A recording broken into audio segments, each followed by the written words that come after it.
ప్రజలను తప్పుదో పట్టించేటువంటి అవాస్తవాలను చెప్పి సోషల్ మీడియా మేనేజ్మెంట్ ద్వారా దుష్ప్రచారాలను చేసి వ్యక్తిగతంగా తిట్టేటువంటి అంశాలను ప్రభుత్వంలో ఒకవేళ మీకు నచ్చకపోతే ముఖ్యమంత్రి గారిని విమర్శించదలుచుకున్నారు, మంత్రులు విమర్శించదలుచుకున్నారు, పార్లమెంట్ సభ్యులు విమర్శించదలుచుకున్నారు, లేదా చట్టం ఉంది, న్యాయం ఉంది, కోర్టు ఉంది, డెమోక్రసీ ఉంది, అన్నిటికంటే రేపు పొద్దున బ్యాలెట్ ఓటింగ్ ఉన్నది.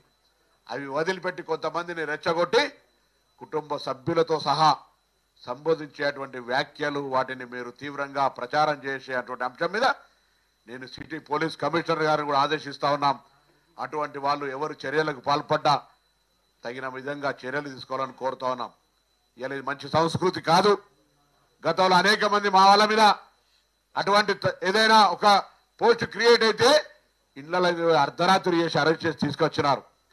ఇలా ఇటువంటి ఆందోళనకరం కలిగించేటువంటి లాంగ్వేజెస్ను ఉపయోగించి